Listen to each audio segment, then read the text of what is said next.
After 11 years, God began to deal with me about leaving. By this time, we were running 500 plus people.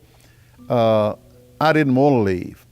I felt like we had a wonderful place to work. We had everything we needed. There was enough money to do what we needed to do. There was talent. There was support.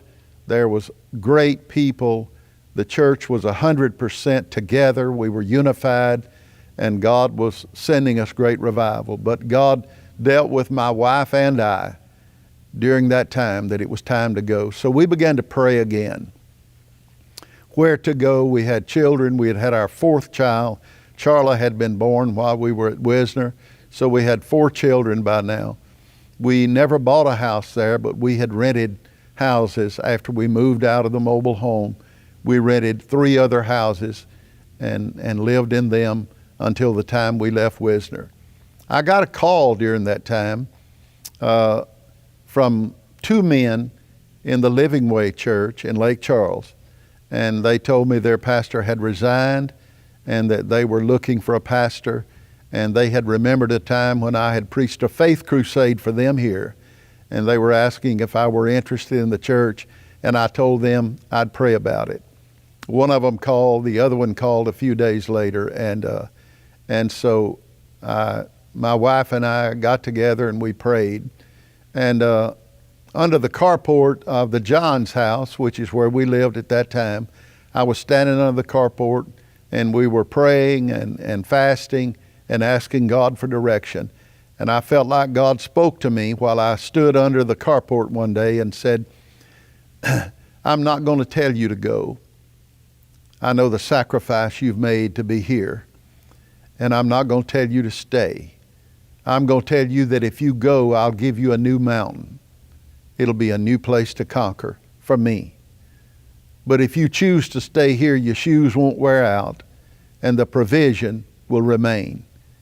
And you've got to make the choice. And I told God in that moment, absolutely, that I was ready to go. And I hear so many people saying God commanded me to go here. God never commanded me.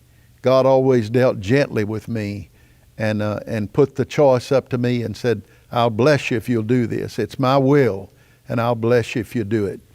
And so again, I'm not the wisest fellow in the world. I'm just 37, I think. And so again, I made a decision to make a move. We came here, tried out for the church. Before they ever elected us, I got up behind the pulpit on a Sunday night again with the house full of people in great revival. No problems.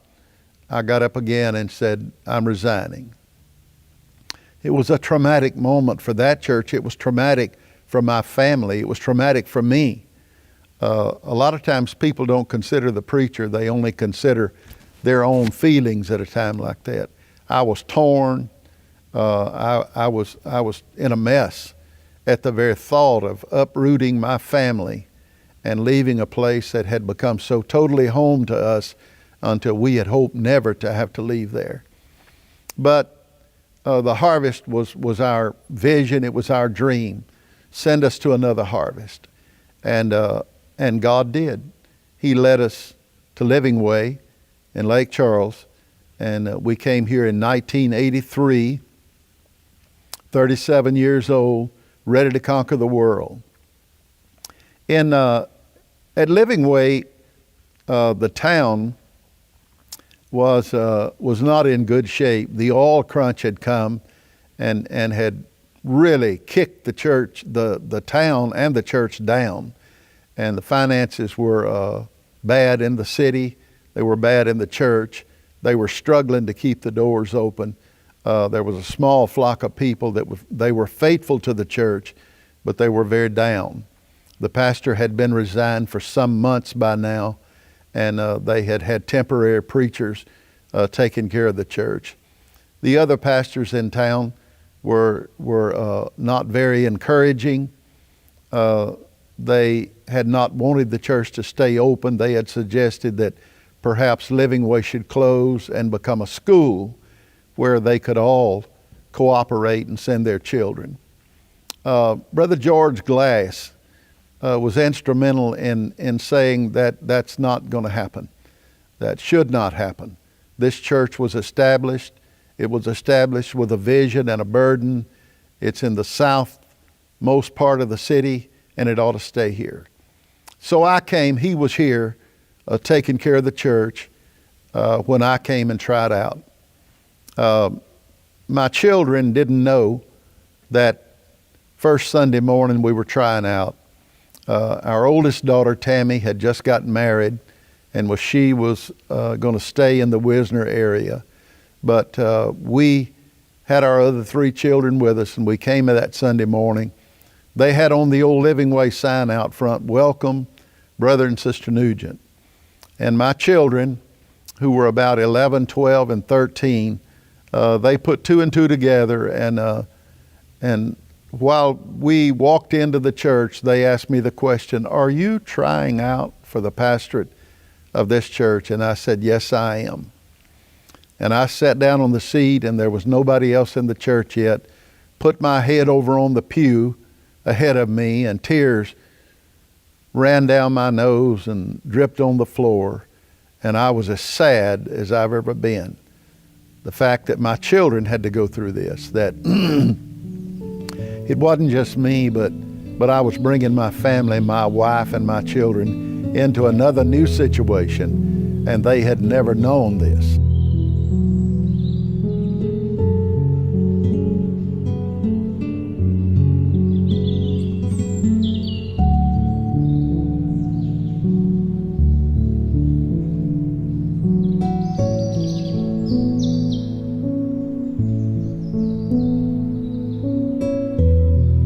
Living Way Church was, they were well taught.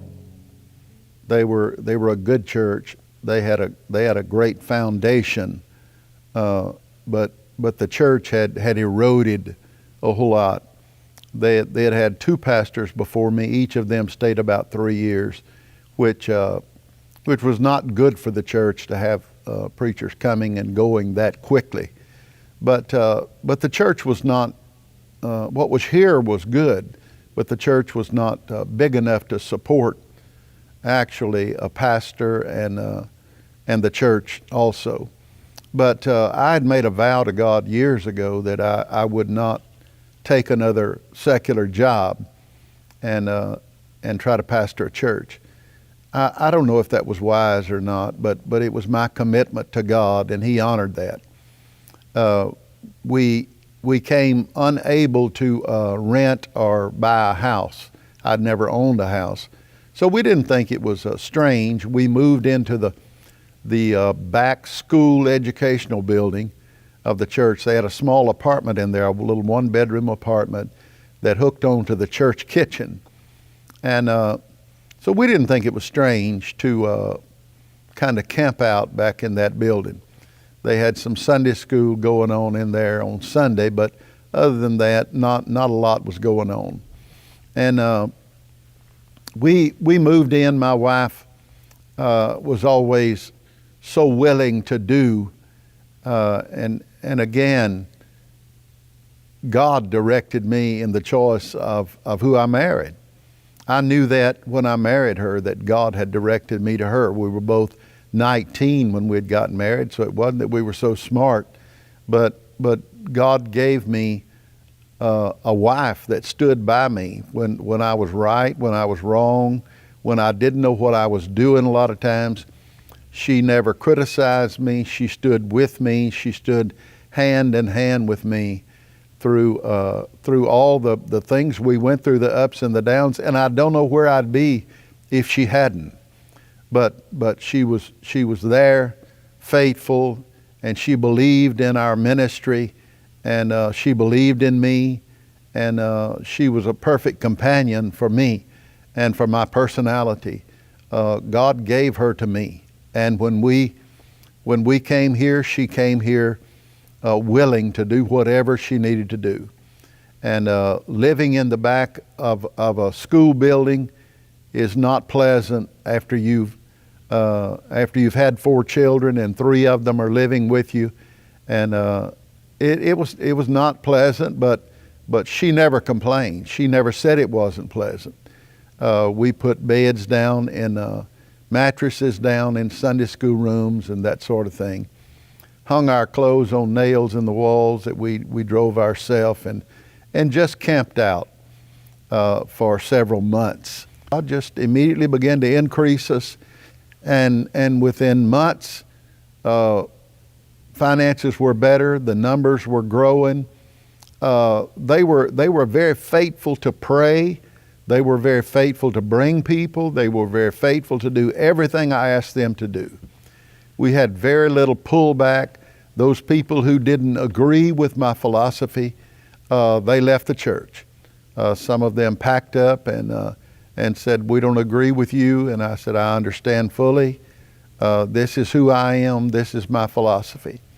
I remember preaching a sermon, and I've never been somebody to back up when I've got an opinion. I do give it, sometime to my hurt, but I will express what I feel. And so I remember preaching a sermon on Sunday morning, and I said, I can't imagine a Christian who takes off on Sunday morning and goes bass fishing and deer hunting and leaves the house of God when you know how desperately you're needed. Your support is needed, your presence is needed, and us needing just warm bodies on the seat. How people take off and are gone, sometimes 2 or 3 Sundays, to bass fish when you're so desperately needed. So I had some bass fishermen who resigned when they got back from the church, and I remember very vividly helping them pack their amplifiers and guitars and things out of the church. And they said, "We're not going to sit under somebody that believes that." And I said, "Bon voyage." And I didn't know any better. I let them go. They had what finances there was in the church. They took most of it with them. And I didn't have sense enough to worry. I didn't have sense enough to be afraid. I felt great. I felt like a weight had been lifted off me. We had gotten rid of the hindrances. And thank God for youth. Thank God for youth. I might, if that happened now, I might stay awake a night or two. But I felt great. Came back that night. We had great church. We had guests. I never thought about those people again. I never thought about them. But God began to send us miracle after miracle, healings, financial miracles, blessings, growth began to happen to the church. We had been there several years when God dealt with me about beginning to prepare to build another building. The building you could pack 275, 300 people in. At times we had chairs. We had rearranged the building as best we could, moved in as many chairs as we could. At times we had chairs in the vestibule with doors open just to get the people in. So we began a program. God dealt with me about, and I don't want to seem overly spiritual by saying God dealt with me. I felt this impression. And I heard no audible voices, but God dealt with me about 3 things.